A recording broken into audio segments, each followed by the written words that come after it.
안녕하세요. 오늘 북콘서트 진행을 맡은 시스는 왕태상 인사 올립니다. 안녕하세요. 사단법인 전주문인협회에서는 이 지역에서 활동한 시인을 초청하여 문학 콘서트를 열고 있습니다. 또한 영상을 촬영하여 기념물로 남길 예정입니다. 이 지역 문인들의 저변을 확대하는 한편 많은 독자들에 더 가까이 공유하는 데 목적이 있습니다. 자, 우리는 오늘 제8시집 하늘 허물기를 발간하신 시인님이시죠. 우리 문단의 가히 존귀하신 시인님이십니다. 어찌 보면 개인의 어떤 시적 외기를 떠나서 전국 문단의 발전을 위해서 오래오래 봉사와 열정을 다해주신 시인님이십니다. 아마 온 생애를 따뜻한 인류애적 어떤 시인으로 살아오신 정문수 시인님.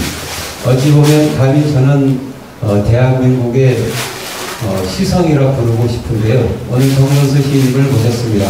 선생님 안녕하세요. 네, 반갑습니다. 예, 오늘 이 하늘 허물기 시집으로 인해서 이 북콘서트장이 또 다른 하늘이 열릴 것 같은데요. 진심으로 다시 한번 시집 성대를 축하드립니다. 네, 고맙습니다. 지금 현재 많은 독자들과 또 시인들로부터 호평을 받고 있는데요. 그 독자들에게 한번 인사 말씀 부탁드리겠습니다. 왕태산 대단장께서 너무도 과찬을 하셨습니다. 저는 그렇지 모릅니다. 그냥 평범하게 그냥 시를 쓰는 하나의 시골에 붙여 사는 어쩌면은 그런 시인이라고 할 수 있습니다. 시를 쓰는 그 즐거움으로 여지껏 이렇게 문학을 하면서 살아왔습니다. 오늘 바쁘신데도 이렇게 문화 콘서트에 참석해 주신 우리 문인입니다. 같은 길을 가시는 우리 도반 여러분들께 감사를 드립니다. 네, 흔히 대시인을 이렇게 만나게 되면은 어떻게 해서 시인이 되셨을까 가장 궁금해 하시죠. 우리 정문수 시인님 하시면은 우리 한국문단의 거목 신석정 선생님을 떠올리게 되지요. 그 신석정 선생님과의 그 인연, 또 그 인연이 우리 시인에게 미친 그 영향에 대해서 궁금합니다. 제가 시를 쓰게 되고 또 오늘까지 이렇게 시를 쓰면서 살아온 것은 전부 다 신석정 그 은사님이 계셨기 때문이라고 저는 생각합니다. 제가 17살 때 고등학교 1학년 때 신석정 시인을 만났습니다. 그것은 어떻게 보면 하늘이 내려준 인연이라고 할 수 있습니다. 저는 시골 학교를 다녔습니다. 김제에 있는 김제고등학교였습니다. 제 1학년 때는 한 클래스밖에 없었어요. 고향이 김제입니다. 김제 월춘창. 그런데 1학년 2학기 때 젊으신 수학 선생님이 계셨어요. 그분이 수학 시간에 오셔가지고 야, 우리 학교에 무명하신 훌륭하신 시인 선생님 오셨다. 너희들은 큰 복이다. 이런 말씀을 하셔요. 저희들은 전혀 몰랐습니다. 그런데 그 선생님이 신석정 선생님이셨습니다. 석정 선생님은 전주고등학교에 계셨어요.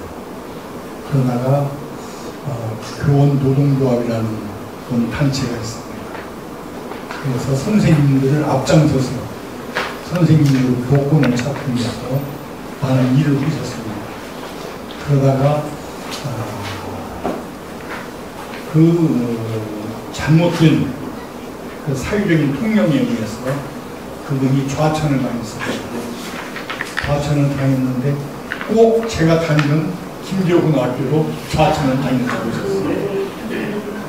석정 시인님이라고 있습니다.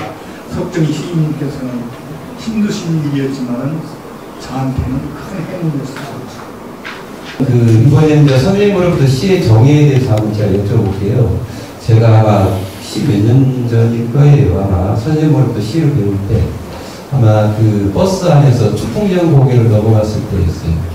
선생님, 선생님의 시 중에 보공이라는 제목이 있어요. 보공.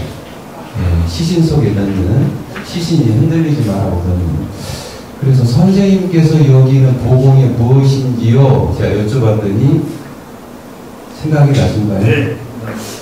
그러면 말씀을 좀 해주시면 좋겠습니다. 시의 정의를 말씀하시면서 보공 얘기를 하면요.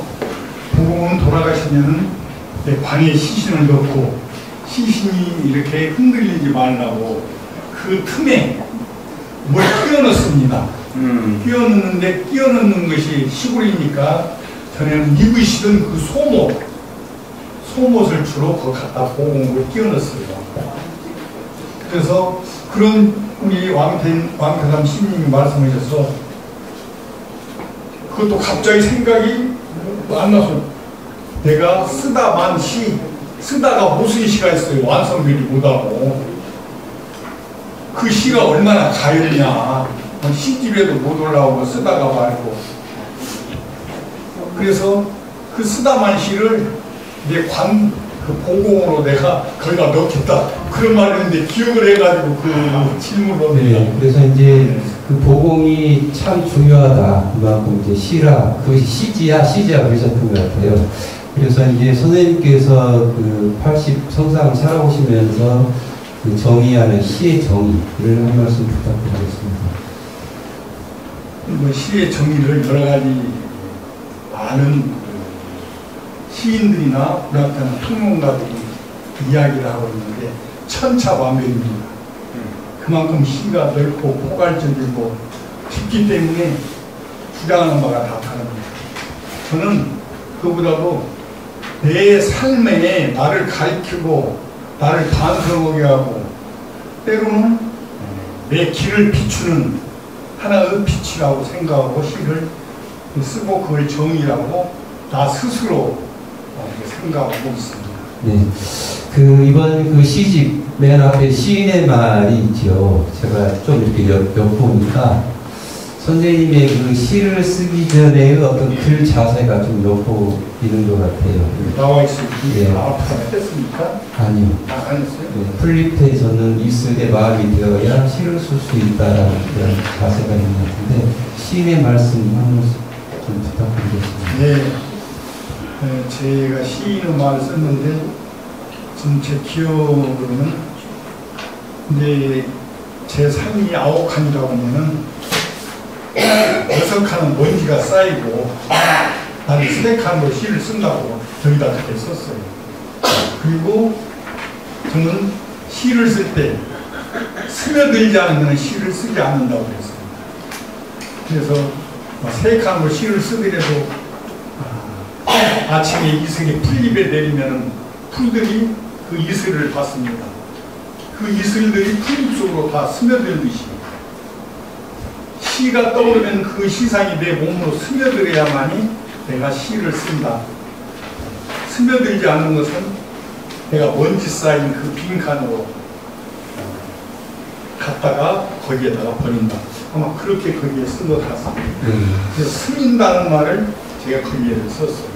스민다는 말은 내 마음에 젖어들어야만이 시가 되는 것이지 내 마음에 젖어들지도 않는 것을 어떻게 독자들에게 젖어들게 하겠습니까? 그래서 아마 그런 얘기 있습니다. 예, 그래서 이제 스며들어야 시를 쓴다라는 시인의 자세가 마치 그 프로 운동 선수들이 이렇게 몸을 잘 푸는 것처럼 그렇게 좀 느껴지기도 했었는데요. 이번 그 시집 제목이 하늘 허물기잖아요. 네, 아주 짧지만은 아주 강한 어떤 상징이 있는 것 같아요. 그래서 보통 이 하늘이라고 하는 것은 우리가 받들어 모시는 대상인데 우리 정문수 시인께서는 이것을 막 허물라고 하시더라고요. 그러니까 이 하늘이 상징하는 것에 대해서 좀 독자들께 궁금증을 풀어주시면 좋겠습니다. 내 시집이 나오고 난 뒤에 어느 분이 그 문자로 왔어요. 하늘은 신앙으로 볼 때 분명한 존재인데 어떻게 하늘을 다 도려냈어? 그것은 잘못된 것 아니냐고. 그래서 그 시를 처음 끝까지 읽어보시면 좀 아실 것입니다. 제가 그렇게만 대답했어요. 시를 안 읽어보고 하늘 그 자체만 말씀을 하셨습니다. 하늘은 그 신앙에서나 우리 그 일상생활에서나 절대 존귀한 그러한 존재입니다. 그 자체예요. 그런 하늘을 어떻게 허무느냐? 저는 이렇게 시를 썼어요. 처음에 시를 찾아가던 소년이 하늘 뒤에 시가 있다는 것을 알고 죽어라 하늘로 허물다가 늙어버렸다. 시 하나 찾지 못하고 늙어버린 소년은 지금도 시를 쓰고 있다. 이게 하늘 허물기입니다. 그러면 시를 찾아가던 소년이 하늘 뒤에 시가 있다고 그랬어요. 그럼 하늘 뒤에 시가 있다는 것은 시라는 것은 그냥 허투루 쓰여지는 것이 아니라 절대적인 절대자에 도려놓는 것이고 또 누구도 감히 대적할 수 없는 그런 자에 도전하는 것입니다. 그것은 시인만이 할 수 있어요. 그래서 하늘이 가장 두려운 존재는 누구냐? 바로 시인이라고 합니다. 시인은 부단히 도전합니다. 신에게도 도전하고 절대자에게도 도전하고 하늘에게도 도전합니다. 하늘은 천기가 있습니다. 우리가 천기를 누설한다고 해요. 큰 일을 밝히려고 노력합니다. 천기를 누설하는 사람이 누구냐? 시인입니다. 이건 시인만이 할 수 있어요.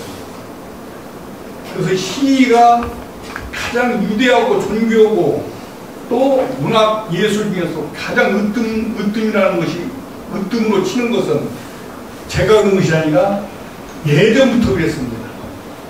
바로 새로운 것에 도전하고 감히 누구도 상대할 수 없는 그런 것에 도전해서 새로운 것을 만들어내기 때문에 시를 가장 예술의 으뜸으로 치는 것입니다. 그래서 제가 하늘 허물이라는 그런 제목을 썼는데 조금 마음에 안 들면은 그 이해해 주시기 바랍니다.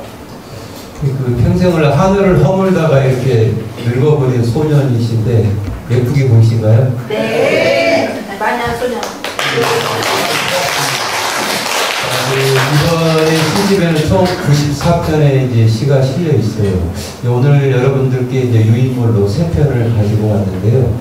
이제 먼저 설날에 내리는 눈 한번 제가 먼저 한번 낭독을 한번 해드리겠습니다. 같이 감상하는 시간을 갖도록 하겠습니다. 설날에 내리는 눈. 정문수. 나를 만나려고 먼 곳에서 오시는 분이 있습니다. 그분을 맞으러 하얀 입김 날리며 고삿길을 빠져나와 긴 논뚝길을 달려갑니다.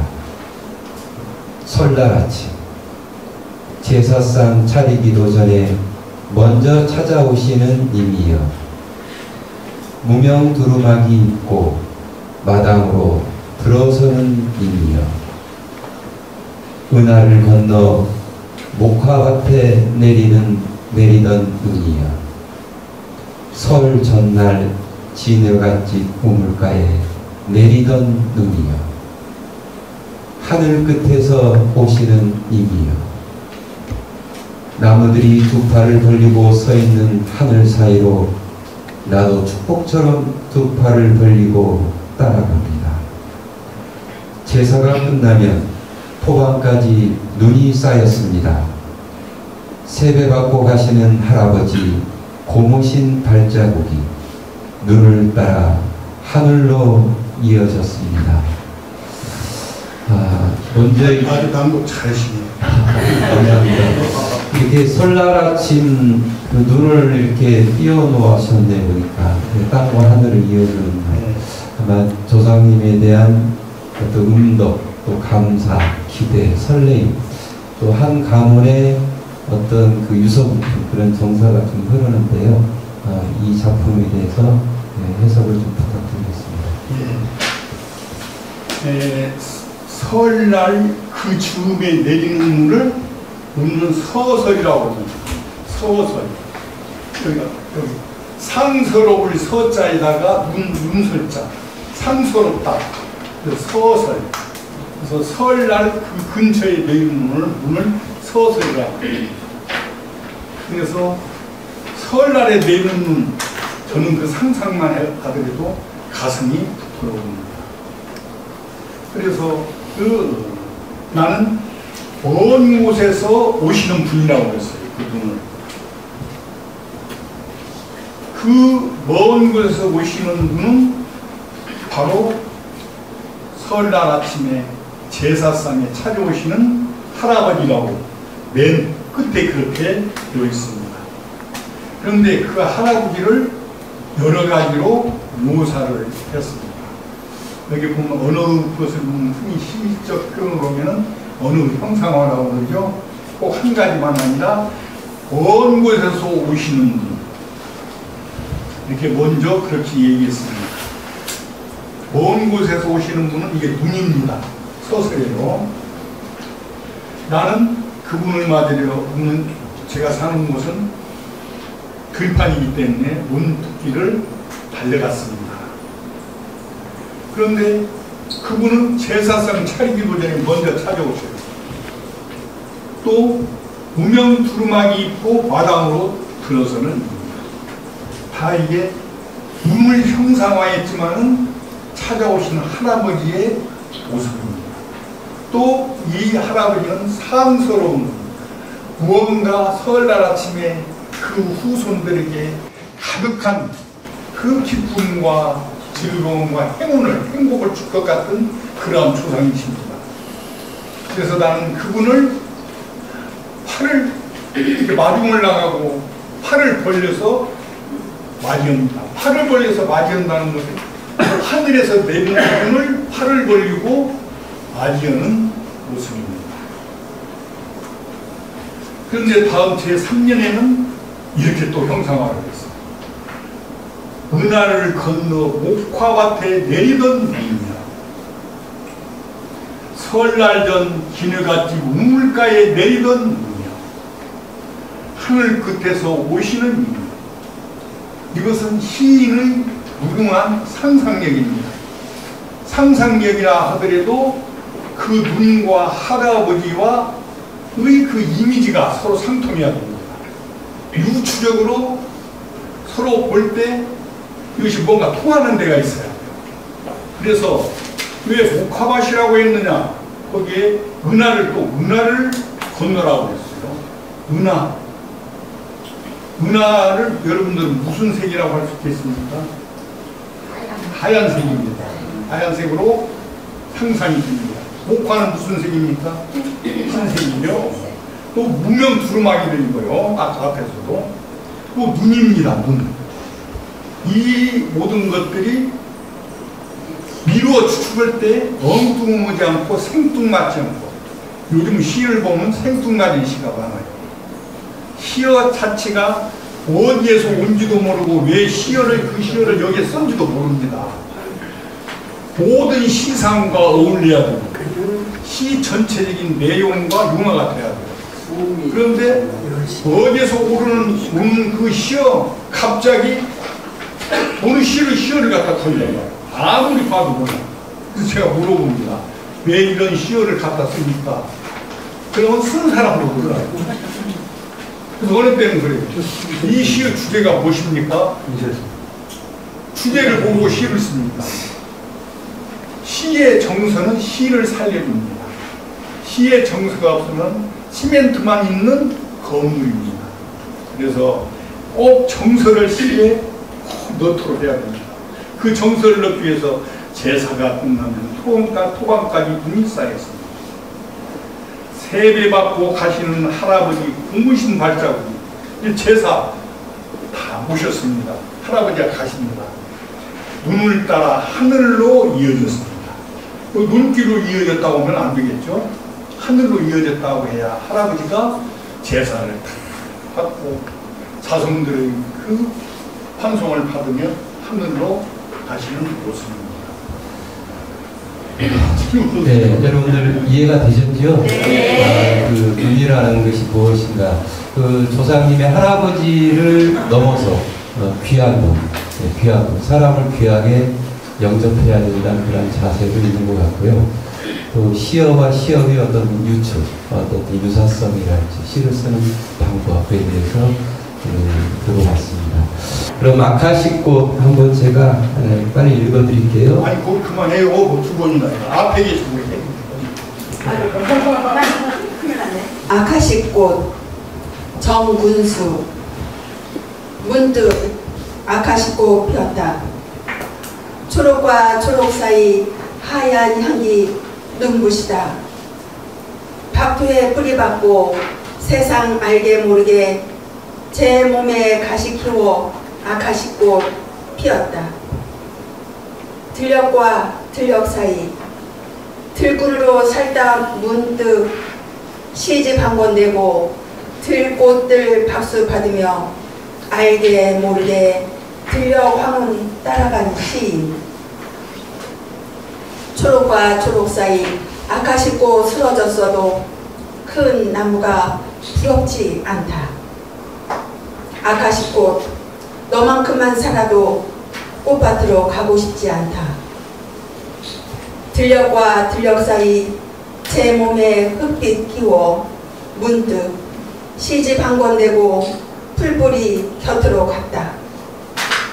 들꾼 시인 너만큼만 살아도 큰 시인이 부럽지 않다. 예, 시가 방송을 잘하셔서 더 좋아졌습니다. 역시 아름다운 목소리로 낭독을 해주시니까 카메라 플래시가 막 꽃을 피웁니다. 네. 아카시꽃, 이 불모의 땅에서 꽃을 피우는 꽃, 한 말씀 좀 부탁드리겠습니다. 예, 이 시는 아카시꽃과 농부 시인 시제가 둘입니다. 둘을 배치시켜서 썼어요. 아카시꽃 5월달에 피죠. 그리고 아카시꽃이 피면 무엇을 심습니까? 농작물? 참깨. 예, 잘 알으셨습니다. 옛날 그 시골에서는 씨를 뿌릴 때 무슨 꽃이 피면은 이 씨앗을 핍니다. 아카시꽃이 피면은 참깨를 심니다. 왜 제가 잘 아냐면 저도 농사를 짓습니다. 오늘 아침에 저 이름도 마늘 심고 왔어요. 어제 비가 많이 와서 걱정을 했지만은 심어야 될 것 같아서 아침에 나서 심고 왔어요. 그래서 아카시꽃은 피면은 그때 놓치면 안 돼요. 꼭 그 전기가 있기 때문에 참깨를 심는데 아카시꽃은 꽃이 먼저 피는 것이 아니라 잎이 먼저 나옵니다. 어느 날 보면은 아카시 그 나무가 있는가 없는가도 모릅니다. 전부 다 초록으로 되어 있기 때문에. 그러면 아카시꽃이 있는 것을 아는 것은 문득 하다가 하얀 꽃이 피었을 때 아카시꽃이 있구나 이렇게 알게 됩니다. 그래서 거기 그 처음 시작이 그랬습니다. 문득이란 말이 몇 번 나옵니다. 문득 아카시꽃 피었다. 초록과 초록 사이 하얀이 향기가 향기 눈부시다. 박토에 뿌리 박고 세상 알게 모르게 제 몸에 가시 키워 아카시꽃 피었다. 여기 아카시 알하고 지만은 알을 넣지 않아도 됩니다. 그래서 박토에 뿌리 박고 세상 알게 모르게 가장 천시받는 나무라고 할 수 있습니다. 아까시를 전에는 옛날에는 잘 모르실 거예요. 사방 사업을 하기 위해서 갖다 심은 나무인데, 그래서 이게 천대받는 나무입니다. 왜? 뿌리가 너무도 막 강해가지고 막 번집니다. 산소 근처에 문중산에 심으면 요까지 파고들어요. 천시를 많이 받습니다. 그런데 박토에 뿌리 받고 그렇게 황토 같아 갑니다. 차가운 모래. 그런데 뿌리 받고 알게 모르게 세상 사람들은 관계없어. 거기에 제 몸에 가시가 있습니다. 아까시꽃 가시가 있죠? 네. 가시를 키워가지고 꽃을 피웠습니다. 험난함을 다 겪고 난 뒤에 핀 꽃을 나타내기 위해서 제 몸에 가시 키워 아까시꽃 피웠다고 했습니다. 이것은 다음 나오는 농부 시인을 이야기하기 위한 하나의 매체가 돼요. 매체. 그래서 다음 농부 시인이 나옵니다. 들녘과 들녘 사이. 앞에서는 초록과 초록 사이라고 했습니다. 그런데 이제 들녘과 들녘 사이입니다. 들꾼으로 살다 문득 시집한 건네요. 들꽃들 박수 받으며 알게 모르게 들녘 황혼 따라간 시. 농부 시인이 있었어요. 세상에 자기 이름 내려고 하지 않습니다. 농사 지으면서 시 쓰고 농사 지으면서 밤에 야하고 그래서 시인이 됐어요. 그래서 들꾼은 내가 만들어낸 말입니다. 다른 사람들은 농부라고 합니다. 농부. 우리말로 제가 들꾼 그랬어요. 여러분들도 농부라고 쓸 때는 좋지만 그렇게 쓰시도 되고 때로는 들꾼이라고 써도 아무렇지도 않습니다. 제가 들꾼이라는 말은 제가 만들어낸 말입니다. 다른 거 어디에도 없어요. 제가 만들어냈어요. 들꾼으로 살다 문득 시집한 건 내고 문득 시집한 건 냈습니다. 아까시꽃이 초록과 초록 사이에서 세상 사람들 모르게 어느 날 되니까 문득 아까시꽃이 피었어. 그것처럼 세상 모르게 문득 시집한 건 냈어. 이 농부 시인은 나 시인이다 자랑한 적이 한 번도 없습니다. 내가 시 쓴다 세상에 자기를 알리려고 한 적이 없어요. 그러나 내가 세상 나왔습니다. 내 분신으로 시집한 건 내야 되겠다 해서 문득 시집한 건 냈습니다. 그것이 다 끝이에요. 들꽃들 박수 받으며 알게 모르게 들녘 황혼 따라간 신.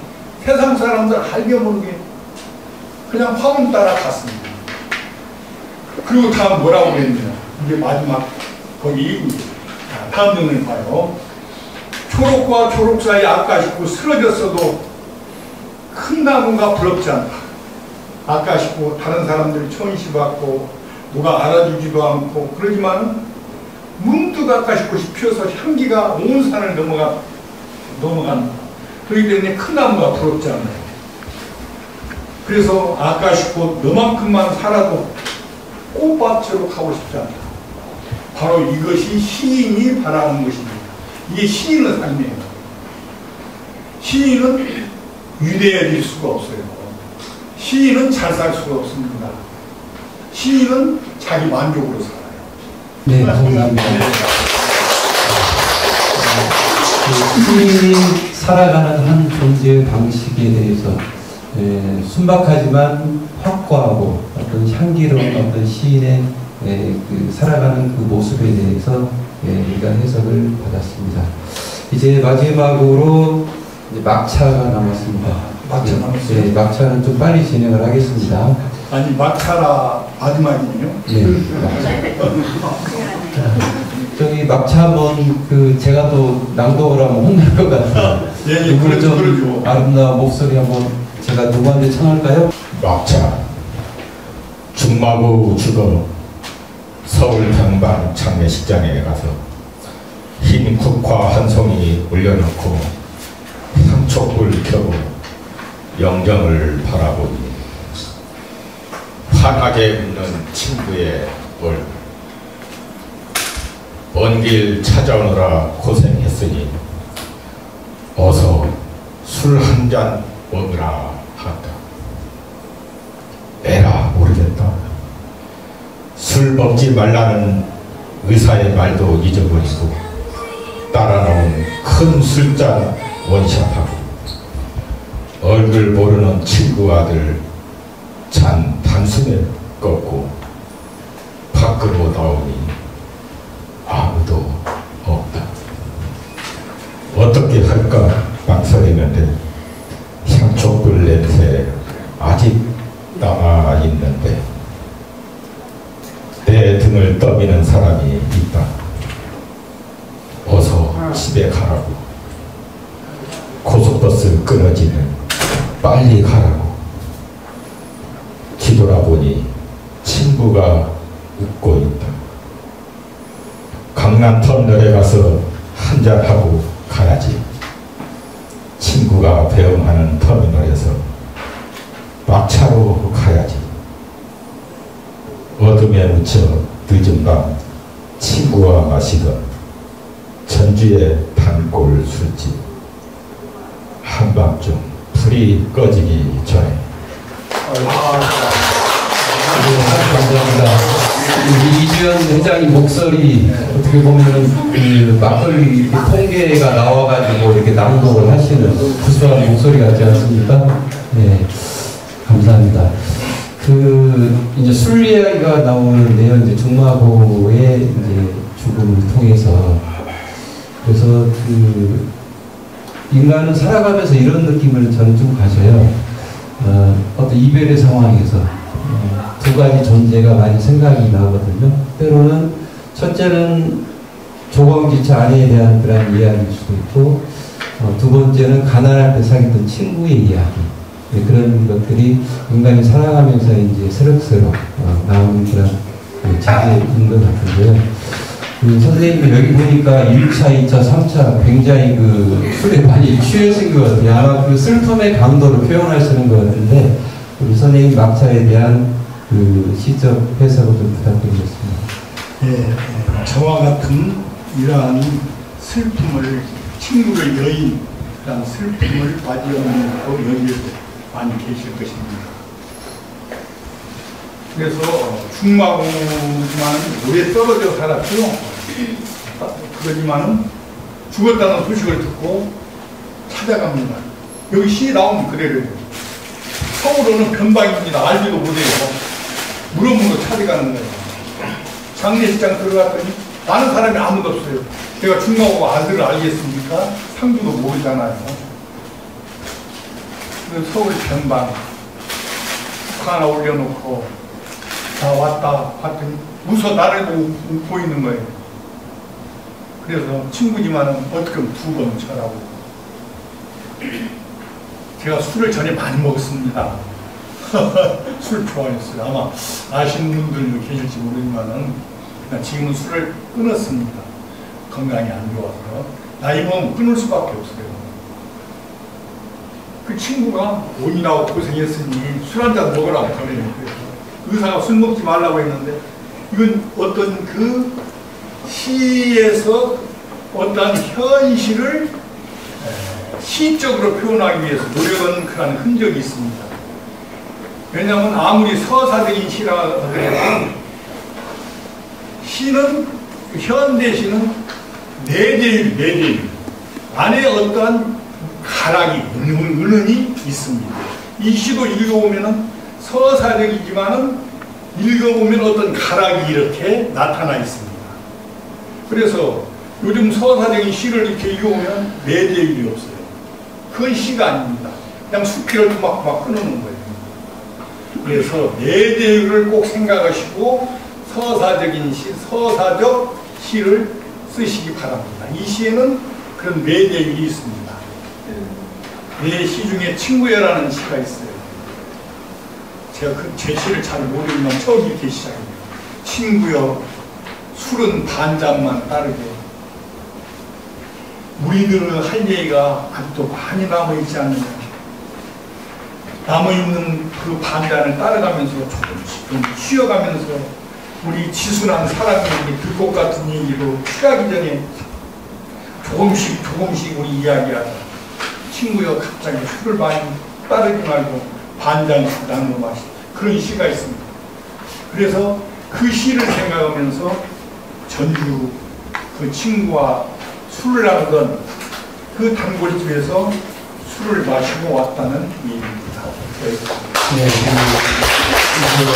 세월에 대해서 이제 어떤 시 안의 어떤 그 음악성에 대해서도 말씀하셨고, 이제 그 아마 선생님께서 시간이 거의 다 끝났죠. 예, 마지막 질문 하나 남았어요. 예, 마지막 질문 딱 하나 남았는데, 선생님께서는 아마 어머니를 봐서 친구를 사재기를 많이 하셨을 것 같아요. 그러니까. 우리 어머니는 그 얘기였어요. 네, 이제 내가 그 전에 얘기했는데, 야, 친구 팔아 강남 가는 거요. 친구 팔아, 부모 팔아 친구 사는 거요. 우리 어머님이 그 말씀이에요. 부모 팔아서 친구 산다고 했습니다. 그만큼 친구가 중요한 거예요. 부모 팔아 친구 산다. 네. 어머님이 하신 말. 네.